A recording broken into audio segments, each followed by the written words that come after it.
What does the occult mean, and how do you use it to tap into your own abilities? Today we're going to be speaking with the Eckharts. Dan and Kat Eckhart are co-founders of the School of the Occult Arts. And we will talk about, does everybody have the ability to be a medium, and why we shouldn't be afraid of spirit encounters. And with Halloween coming and the layers from the other side thin, how do we protect ourselves? We'll find out today. I'm Tony Sweet with Truth Be Told. Please welcome to the Truth Be Told studios for the first time, Dan and Kat Eckharts. Hello, hello. All right. Thank you for having us, Tony. I'm excited. Hey, you're kind of bringing us into the Halloween season. We have some great shows coming up, and you're going to be the opening act, I guess, of all our shows. And what better way is talking about the occult? Oh, yeah, fantastic. I agree. Well, first of all, a lot of people, when they say occult, they go, cult? It's a cult? I'm like, no, it's an occult. So could you explain what the occult means for our audience? Absolutely. The occult is simply a term which means hidden. It's hidden things. And for a long time, that's meant hidden knowledge, hidden practices. A lot of occult figures and practitioners, whether they be witches or individuals interested in Gnosticism or Hermeticism, were tied to offshoots of spirituality, which weren't necessarily endorsed by the church or endorsed by political structures. And so they had to be hidden away. They were countercultural. In some cases, they were revolutionary. Mm-hmm. They always seemed to be involved in changing things. And so now we enjoy a little bit more freedom with that. And the occult has kind of come out into the world. It's in a new revival in many ways, whether we see that in film or TV or fiction. But there's a nonfiction portion to it as well. So how does one describe the difference between the occult in 2021 versus 1600s? Is there a big difference on how it was seen back then versus it is now? Hmm. Well, the occult has certainly evolved, and right now we're seeing a sort of resurgence of witchcraft and ideas like Wicca and practices that come from leaders in the occult like Aleister Crowley. So we have new occult movements and spiritual groups, but many of the ideas are very foundational, very much the same as they were in the 1600s and before. Right.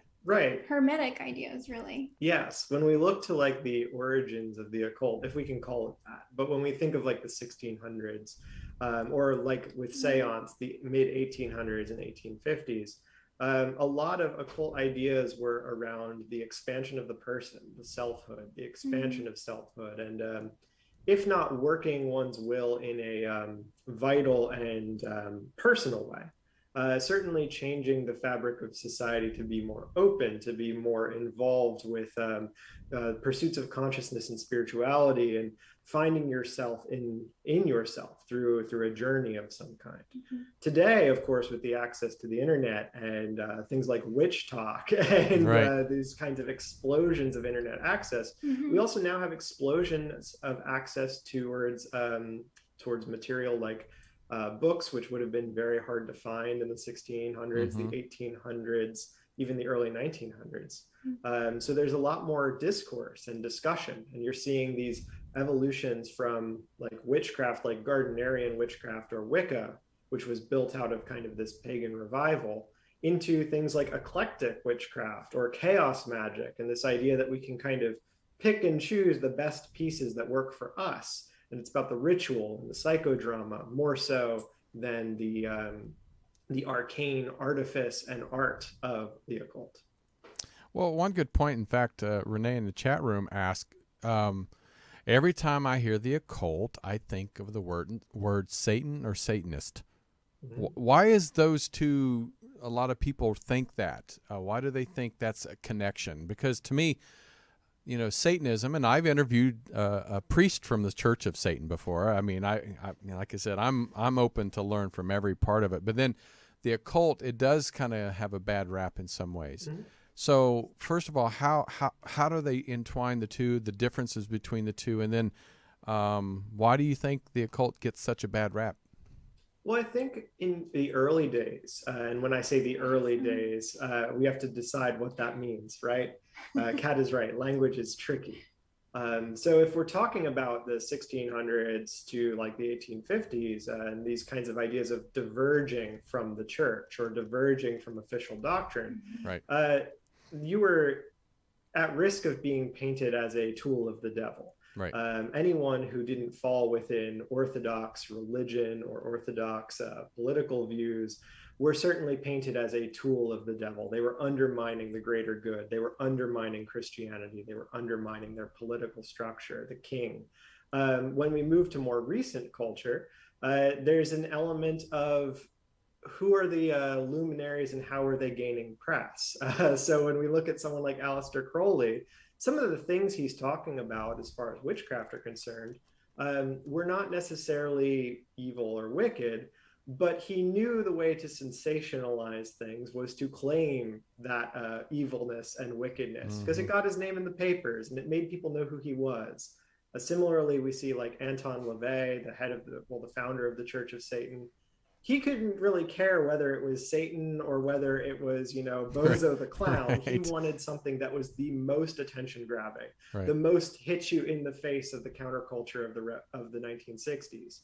So Satan seemed like the obvious choice to kind of prick the beast, if you would. So I think due to that kind of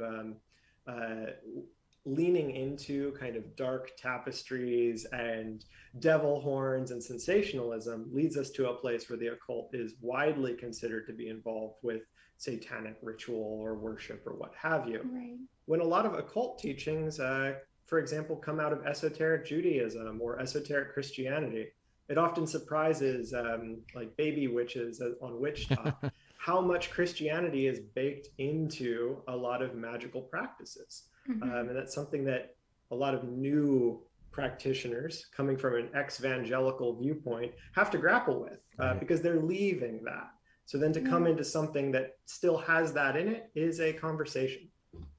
Yeah, I agree. And I think, if you go back in history in many different types of fields, with even like the cannabis, they use cannabis so much when it comes to fuel, to ropes, to parachute, everything you can think of they used, and then it became politicized, and so it became this evil thing, and then it got instilled into our minds to where it was an evil thing. So I think, and same with religion. I mean, religion not only does it to the occult and other voodoo and everything else, but they do it to other religions. It's like Catholics. Look at the Catholics and the Protestants. How many millions of people died because one or the other did not believe in the other religion. So yeah, I mean, it's just, I guess, as anything else, instilled in somebody's head, and then we look at it bad. So thank you for bringing that to light, because and I'm going to go right to the next thing is Robert was asking, does Dan and Kat see connection between the occult and metaphysics? Well, definitely. I think that the occult is very much a philosophy. It's a philosophy of who we are in the world and what is the world and how we interact with it. So to me, that is very, very connected to our understanding of metaphysics. And I do think, and I am of the position that everyone has a metaphysics, whether they know it or not. Right. Yeah. And I think I'm trying to come up with a metaphor, but I can't. So I'll just move on with that one. So how did you guys start off in the occult world? I mean, I know you do readings and you consider yourself mediums, but how did you guys both dive into this world? Because it's I've heard many people saying their coming out story was sometimes harder than other admissions of their life. So can you explain your journey on that? Yeah, for me, it was a long process that also felt very much like it was the only possible outcome. I grew up in a Pennsylvania Dutch family. And within Pennsylvania Dutch culture, there's a heavy inclination towards what we would consider to be Appalachian folk magic. Right. So a lot of folk magical practices I can clearly see and articulate in my own family's lives, even though they would never call them magical practices. And when we look at the roots of Appalachian folk magic, we can see places that kind of articulate some of the things which were brought up in the chat earlier about this idea of the occult and the devil. So, for example, in the book The Long Lost Friend, which is an Appalachian folk magic book coming out of, I believe, Berks County and the surrounding area, that textbook has a lot of magical practices in it, writing sigils, making spells, brewing potions.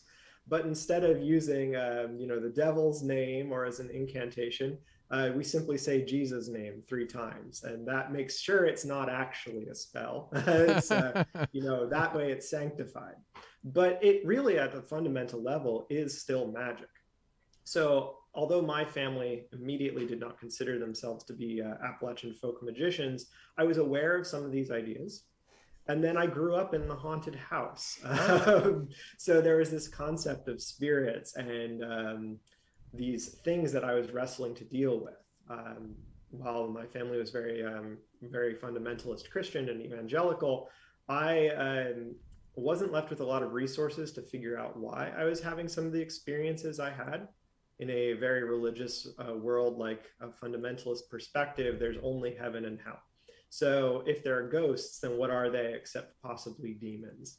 And as you can imagine, that's a very terrifying proposition for someone who's in middle school. Right. So for me, it was a process of trying to unpack, what is this thing? Like at night, I have these night terrors of things being in the room. And sometimes they look a lot like aliens. And I don't believe I was an abductee or anything like that. But there was this weird other that just kept kind of pinholing itself into my life. So once I left that kind of world and went off to college and was reading a lot, I wanted to kind of reassert some control over that experience in my life and then also understand what these things are. My only real exposure to it was the History Channel, which of course at that time was just wall-to-wall ancient aliens, right? Which terrified me, but also fascinated me. And then a book I had about the mysteries of the 20th century, and they were speaking in that book. It was like a Reader's Digest collection, and it was about the pyramids and spontaneous combustion. But then they had this guy who was wearing this weird hat and standing above a book that had a pentagram on it. And it was, of course, Crowley, and talking about these orders like the OTO and this kind of like magical tradition. And it was shocking because all of a sudden it was like, wait a second, there's like people who believe magic is real and not just something on a movie. Like, what is this? And then that unpacking happens and you find that, the entity which Crowley communicates with, that helps like transmit his religion of Thelema, when he draws that creature, it looks a lot like an alien. Is it? I don't know. What is this thing? And then it became about spiritualism. And so I'm like spiraling down this path of like, what is this? And kind of rebuilding my whole eschatological viewpoint. And then Kat comes into my life. Yeah, and I actually had an experience in his house. I saw a shadow figure in the doorway of his room, and that was the first time I've ever experienced anything that could be called paranormal. But this just slotted right into who I am as a person and my interests in spirituality and world religions. So I very much feel like our interest and wanting to involve ourselves deeply in the occult is born out of those things. Mm-hmm. And so you guys co-founded a school for the occult. How does one do that properly? Yeah, that's a really great question. And the short answer is we still don't know if we've done it properly. I think we have. I would like to believe we have. we worked with another witch on this, a woman by the name of Isabel Rizzo, who's an internationally exhibited artist and hypnotist and art witch. She's worked with Atlas Obscura and she's worked with Goop, and she had an idea of how to work within the kind of metaphysical world in a way that was structured, useful. She was used to running webinars, conferences, etc. Yeah, we really wanted to bring in our understanding of the occult, which includes very like technical pieces and research, but also bring in a piece where we could facilitate discussion around these topics. Because I know that it's very difficult for many practitioners to find groups where they have that kind of conversation atmosphere where they can really grow and have a dialogue with these ideas. Yeah, because a lot of like covens and our experience with orders or covens has been in some cases unfortunate in that they tend to form around someone who's very charismatic, who's very maybe intellectual, very often very intelligent, but by the very nature of forming these kind of structured groups, sometimes people can feel as though they're being marginalized. It opens the door for sometimes people to be taken advantage of. And oftentimes they're in like a very teaching, like top-down oriented kind of hierarchical structure. Yeah. And we were very inspired by like the colleges of antiquity and this idea that you would go and study a concept and become an adept at that concept. Right. So today we go to college and we're instructed by a group of teachers. And there are teachers in like this kind of antiquitarian model, but then also the students were expected to engage and debate and have a dialogue, and there were no firm answers.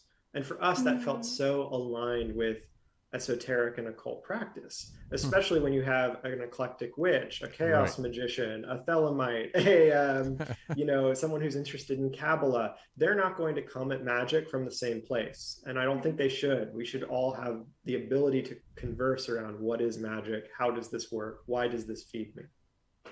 And I mean, that makes a good point where there's so many people that classify themselves as certain things. Do you feel that, witch, medium, psychic, list goes on, wizard, warlock, whatever you want to say.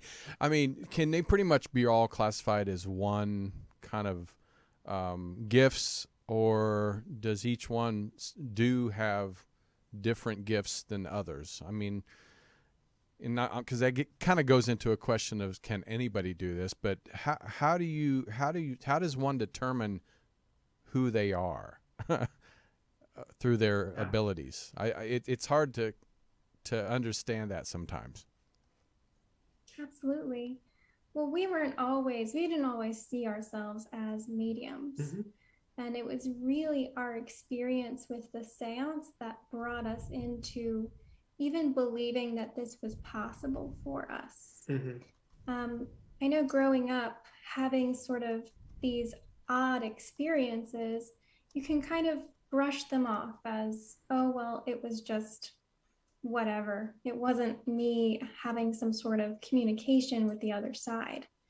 But as you kind of open up your belief system to allow yourself to be the kind of person that could have contact with the other side, even if it doesn't look like the way you've seen it on television or in movies, it really allows you to sort of blossom into who you are. Exactly. I believe that we all have unique abilities. We all have the capacity to become magicians, occultists, witches, whatever you want to call it, mediums. But you have to understand, I'm a communication scholar at heart. That's what I went to college for. Rhetorical theory was my nerd interest in college and some of my graduate work. One of your nerd interests. One of my nerd She's interests. like, one. She called you out, one of your. Yes. And so for me, I've always been fascinated by language and the way in which, we use these terms. And these terms are useful. And I don't ever want to undercut the usefulness of understanding the structure and the boxes. So learning the difference between a medium and a psychic is very useful. But then recognizing that mediums and psychics have a lot of overlap and overlay, and you can be both and grades of both. You can be a witch and also be a psychic, and be a witch and be a medium, etc. That is kind of that extra level that helps us navigate these things. So for us, it is important to know the history and the terms, and to, you know, path work around what you feel most called to. Is it witchcraft? Is it ritual magic? Is it ceremonial magic? New thought. Is it new thought, which is very much a type of magic? And then break those rules, defy those categorizations. If you want. If you want to. Well, how does, when somebody comes to your school, what are they coming to do? What are they learning from you? Is it to enhance their ability, or is it just to more understand their ability? Yeah, I think it's a spread across the board.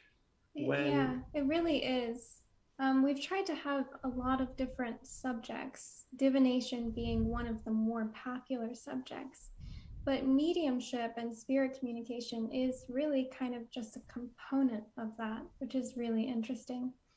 But a lot of people come to our school to learn about specific subjects that they've always wanted to know about the occult, but didn't know who to trust to teach them about that. Not necessarily to like do something specific, but really for self-growth, and really out of this desire. I know when we got into the occult, like it felt like the world was opening to us, and there were so many things we wanted to learn. We still want to learn and still want to study. And it's the same for our students. Exactly. So the self-actualization component, I think, is the most broad spectrum and standard answer. We've had people who've come to work with us explicitly because of, you know, the background within folk magic that I have some background in. And they might actually can interact with those lectures and walk away and say, you know what, this Appalachian folk magic stuff isn't really for me. But there was a piece in it where he was talking about the 6th and 7th books of Moses and that angelic communication. I'm really interested in that. And then that opens up to the next course that's involved, which is about Enochian magic and angel communication. And that kind of facilitates a path which they can construct. So some of our students, and over the course of the summer months where we did like an independent study for them, their task was essentially to take all of the lecture materials which we had provided, all the recommended resources, whether that be books by authors like Mitch Horowitz, or classical magical texts like the Kabbalion, which I understand is debatable, but I love it. Or the 3 books of Hermetic philosophy, and to build from that, to build their own unique practice, and to show this is what my rituals look like. This is how these thoughts inform my practice. This is what I want to achieve. And then importantly, did I achieve it? Because so much of magic can be wishful thinking and armchair thinking. And we want to validate the armchair because we love the armchair. We love sitting and reading. But then also, is this working? Is it making a tangible benefit in your life? There is a practical component to the occult and magic, and we want to have that be a major part of our school as well. Have you, because if you're talking about the Appalachian, the magic, because you know the Swedes came from Kentucky and they all lived up in the hills, so they did have a lot of, you know, the superstitions and the magic and all that stuff. But even the Native Americans, if you think about a lot of what they did, is really, you know, very earth, you know, magic, you know, traditions, nothing really religious about it. So do you guys, have you ever researched or worked with more Native American practices? That's a great question. I'm glad you brought that up, because that's one of the reasons we got into the occult. Oh, really? Is through the author Robin Wall Kimmerer, who writes about Indigenous American traditions and how that sort of ties into her being a botanist and the myths that sort of inform who she is on a spiritual and religious level. We don't teach on indigenous practices just because we don't have the background really for that.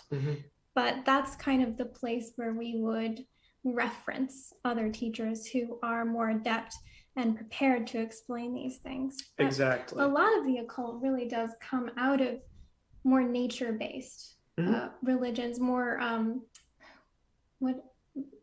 primeval, as I said, I think. Sure. Primeval philosophy, this idea of like, what did humans first believe? And that was a big part of, I guess, the occult and occult texts, as we were talking about in the 1500s and 1600s. Yes, and we see that even in the construction of like those Appalachian traditions. Long Lost Friend has some ideas which are taken directly from some of the indigenous peoples which the authors were interfacing with, and they just pulled them out of that tradition and then essentially reworked them into their own compendium of information. And did so because they found that it worked. That's, to me, what's most interesting about folk magic is this concept of it's so workaday. It's so practical. It's not transmuting ourselves or bounding through the astral plane. It's how can I protect myself, my family? How can I get healthcare? How can I ensure that I am going to be safe? These very like grounded things that we all still work with in our daily lives. Many of us have those questions right now. Yeah, I've always found with folklore and indigenous practice, I've always found that so fascinating. I can't get tired of hearing and talking about it. But well, I'm going to ask some questions from the chat room, and if everybody's just tuning in, it's Dan and Kat Eckhart. They're the co-founders of the School of the Occult Arts. You can go to eckharts.com. And so if anybody has any questions, please put it in the chat room.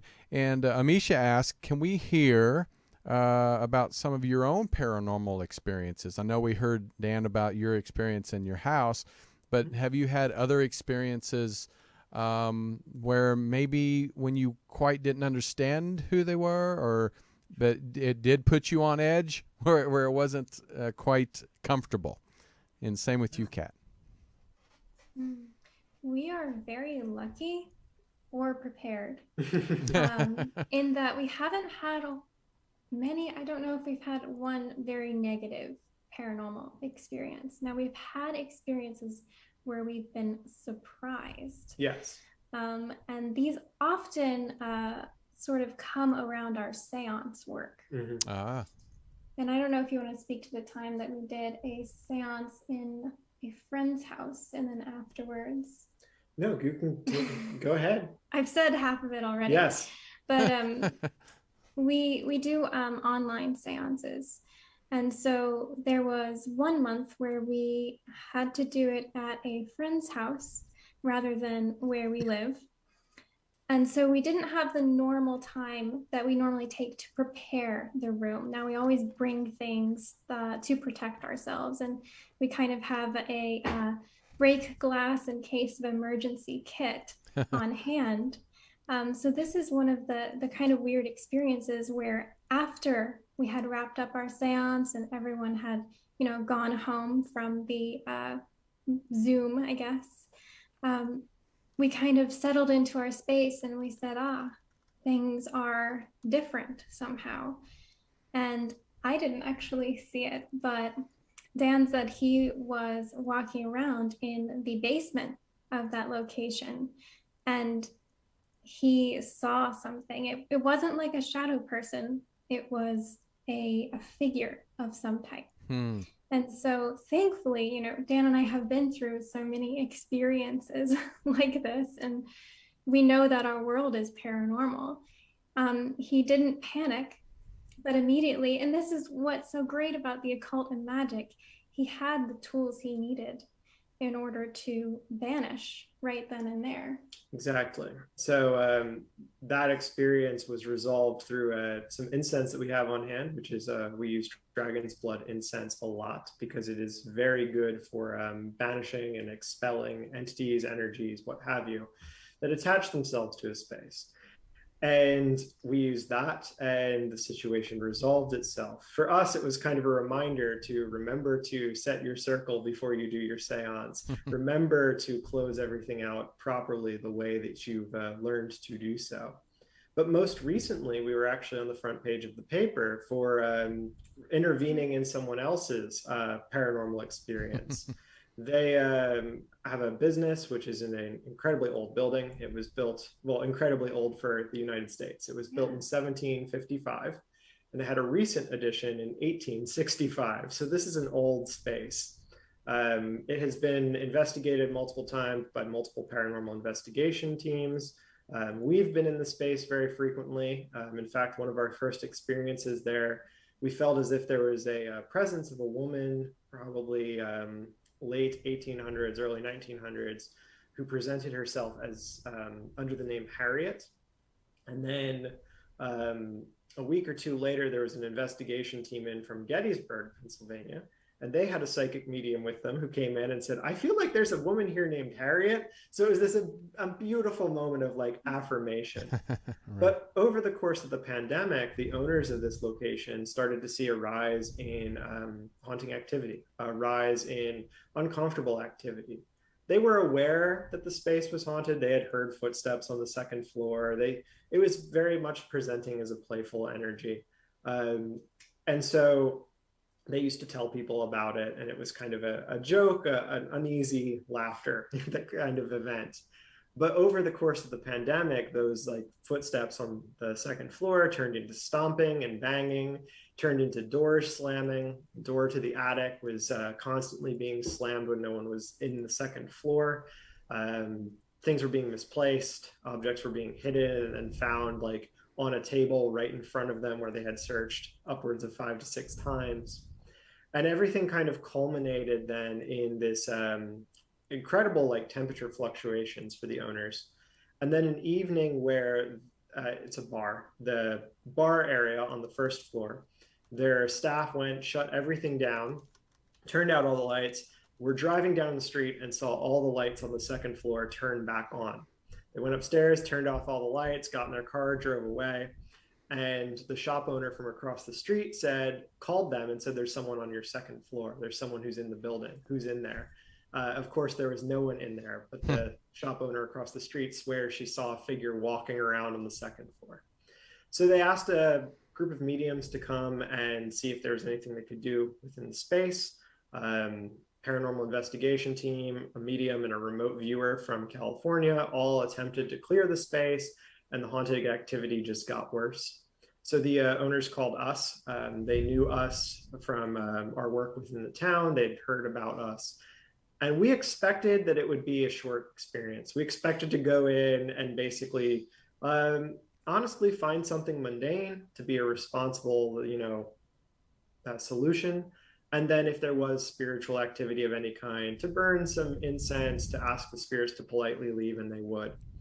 What we found instead was that there was a tremendous amount of like negative and anxious energy from whatever this spirit entity was. It seemed to be Harriet, and there was a lot of anger and frustration and hostility directed towards us for being there. So we held a seance in the space. The seance took almost 4 hours, which is not at all normal for a private seance. Public seances can go some time depending on what comes through for the group of people. But for us, this was a very long experience. It was full of things being banged, things being knocked over. It was the closest we've ever come to anything that looked like a Hollywood kind of imagination right. seance. It was not scary for us, but it was like, oh man, like this is really happening. Like this is not like, lots of manifestation. Yeah, lots of like, did you see that? I saw that. This is really weird. Mm-hmm. And ultimately, we were able to ask Harriet after that period of time what was causing this. Why was she behaving in this way? And what it came down to is Harriet told us that she was afraid she was going to be misplaced. The owners had started a renovation in the second floor. They were restoring a space which actually was historically likely used as a seance room. They were restoring that into an office. It had lied dormant for probably 10, 15 years at this point. It was a storage space. So they were gutting out walls, pieces of the space were being removed, new materials were going in.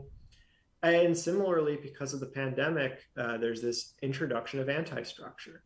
The space wasn't being kept in normal hours. Different people were showing up and leaving, and not normally at the prescribed time the bar would be open. And so if you are putting any stock in this theory that liminal spaces facilitate more spiritual or paranormal activity, this was becoming a more and more liminal space.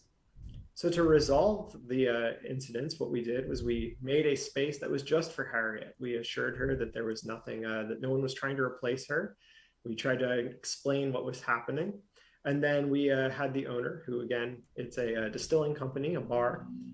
We had him leave an offering of bourbon for her in a glass. We built her a small altar on the 3rd floor. And that altar has stood there for the past 3 months, and they haven't had a disturbance since. They were so happy about it, they reached out to the local paper, and we got a whole story run on how we solved a haunting. Although I don't know if we solved it so much as just kind of walked through what was going on with Harriet. That's a great story. I love it. Oh, Harriet, we love her. Actually, I'm giggling a little bit because also somebody said in the chat room, they said, are Dan and Kat human, or are they beings from another planet? You know, we get that a lot. I believe we're very much human.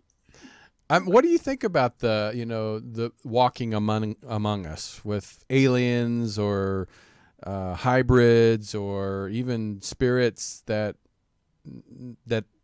are walking like they're human? Do you believe in that? We try to keep our minds sort of open to different theories. Right now, I haven't read a lot or heard a lot about that. So I wouldn't say that that's something that speaks to me, but I cannot say that the world is more normal than it is, because I truly believe that it's strange. Oh, yes, for sure. Every time something presents as impossible to us, within the next few months, it's possible and proves itself to be so. But I do think that when people speak about spirits kind of and apparitions, I've had one experience with a fully formed apparition. It was a deeply personal experience. It was a deeply, yes, it was deeply personal. It was a person I knew in life, who I'd met in life, who was close to me. And when this individual passed, I saw them while I was out hiking. Clearly as, being a foot away from the person. The whole time walking by going, what? And then just going home and telling Kat, I can't believe what I just saw, which is so weird, but tracks with all of these strange paranormal experiences where, people say they see aliens in their bedroom and then they go back to sleep. You would never do that. You would think, and yet we do all the time. So I do think that there's some element of the spiritual interfacing with the normal, the solid. Now, I don't know how far I want to take that, because to me that can lead into strange and obscure places where before we know it, heads of state are secret reptoids. But I'm never going to write anything off, because like I said, if I say no 2 weeks from now, I'll be calling you up. That is true. I mean, if you think about, look at the government and how they've now announced about UFOs, and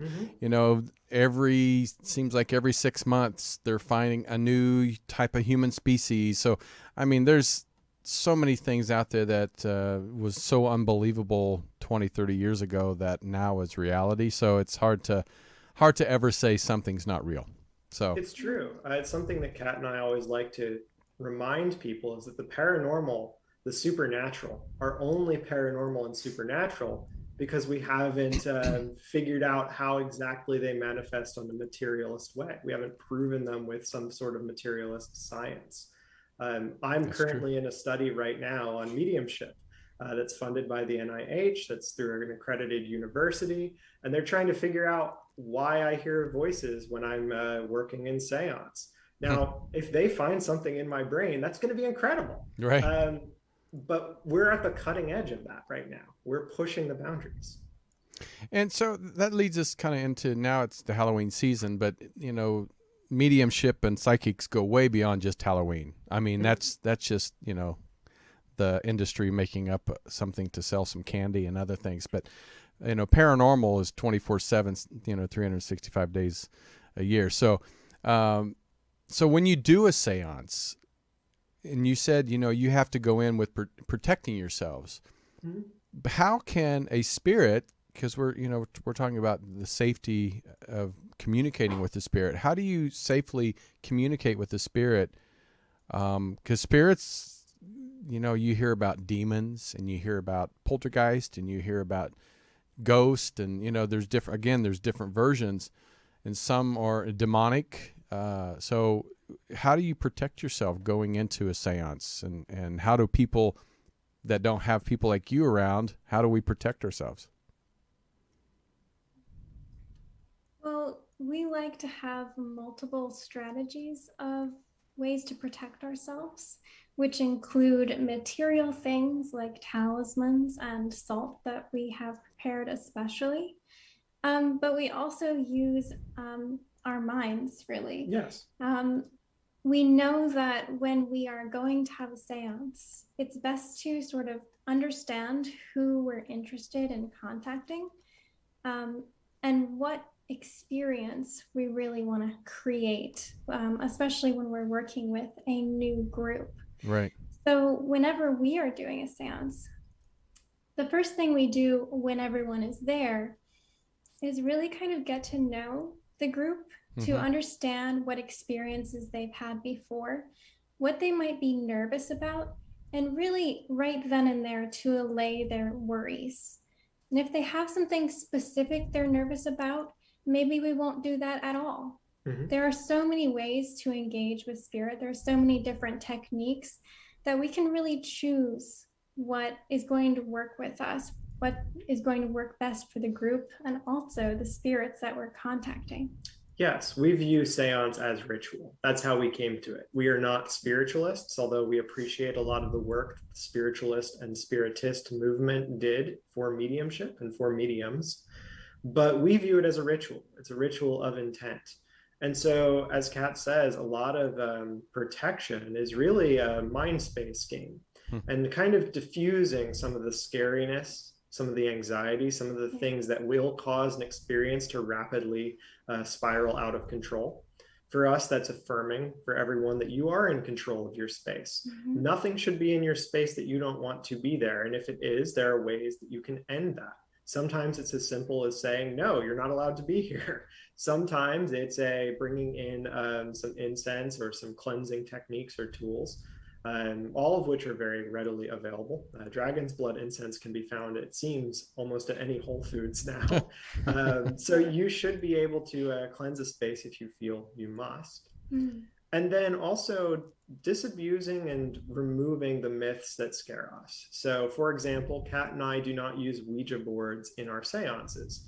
We use Ouija boards by ourselves. We love them. They're really cool.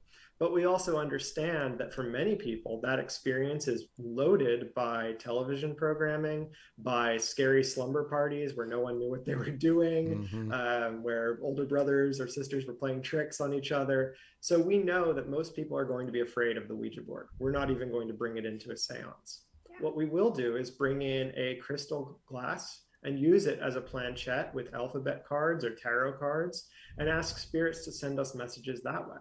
It's the same mechanism, but it's reducing that kind of scary exterior to a space where people can comfortably engage with it. Yeah, I've when I was a kid, we tried the Ouija board too. Of course, that was the thing back then, and you didn't really hear much about it. So, yeah, now I think I probably wouldn't, just because I've worked with too many psychics and mediums where you don't know what portal you're going to open up and spirits you're going to bring to the surface. So, yeah, I think I'll probably pass on that. But I'm not too scared of spirits. Like, exactly. Yeah. And that's the funny thing about the spirit world. And I don't want to be glib here, because it's important to be respectful of it. And we really do try to instill that in our seances and in our work. But the funny thing about like ritual connection with spirits is that at the end of the day, when you summon a spirit and you're using the Goetia and you're wearing a paper crown and telling the spirit that you're a king, that spirit seems to believe that you're a king, even though you're wearing a paper crown.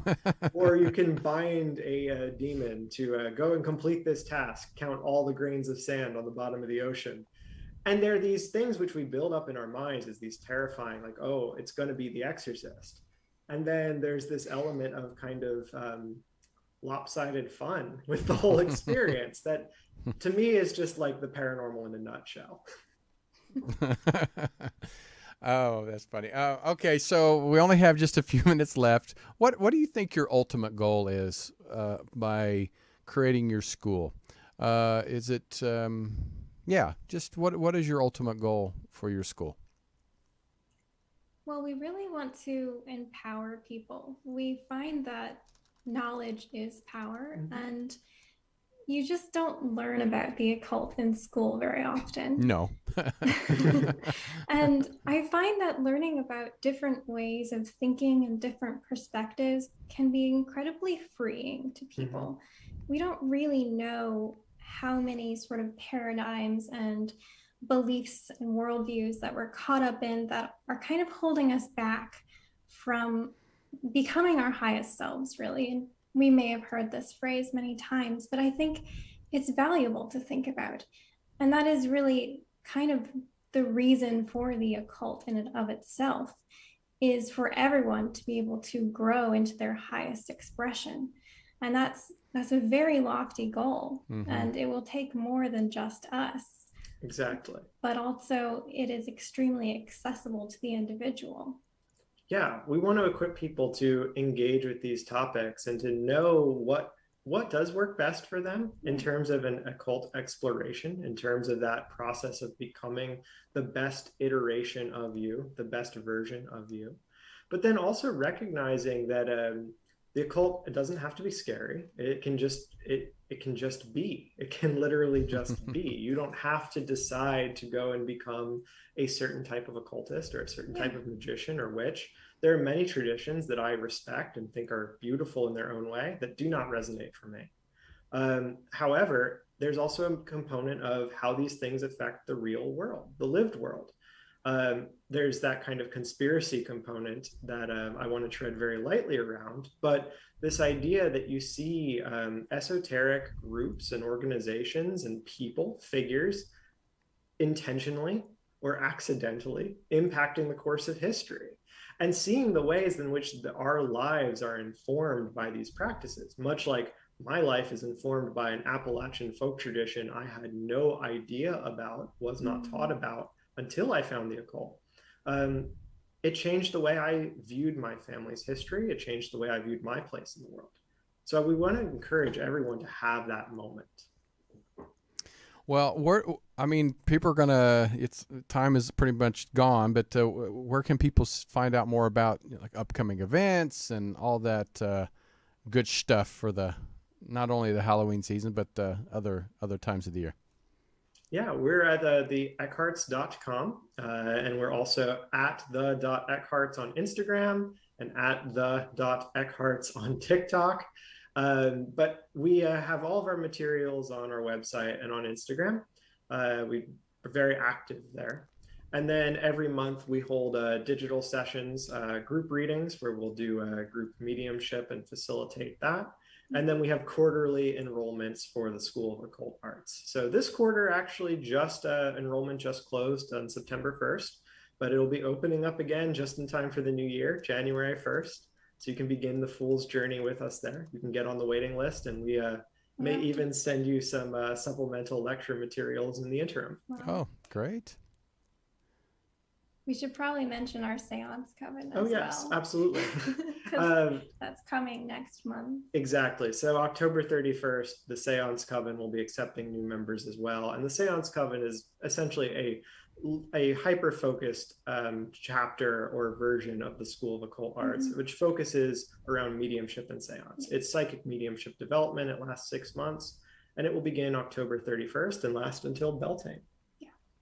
All right. Well, thank you guys so much. You guys were great, and thanks for sharing. I love, like I said, you guys are all snazzy and Well, thank you Thanks so for much. having us. No, This that was was great. And thank you for sharing your stories and your everything about your school. And people just go to the Eckharts.com. Dan and Kat will be glad to respond to you if you guys reach out to them. And Yes, as our always, DMs are open. yeah, right, right. And as always, thank you guys for tuning in for Truth Be Told. We really appreciate you guys for supporting us, being in the chat room, asking questions, and supporting Truth Be Told. Again, the Halloween season is upon us. We have some great shows coming up, so please go to our website, truthbetoldworldwide.com, find out all our upcoming shows. Don't forget, on Mondays, you got Robert Hensley with the Minutemen Report. You have Bonnie Burkert, if I can say it right, with the Truth Be Told Transformation, and right here on every Friday with me, Tony Sweet. All right, guys, thank you so much, and we'll see you next week right here on Truth Be Told. This has been another episode of Truth Be Told. Thank you so much for watching. Recorded live at UBN Go Studios in Burbank, California. Join us on social media. Facebook, Truth Be Told Radio. Instagram, Truth Be Told Paranormal. Go to Truth Be Told Worldwide for more information on upcoming shows.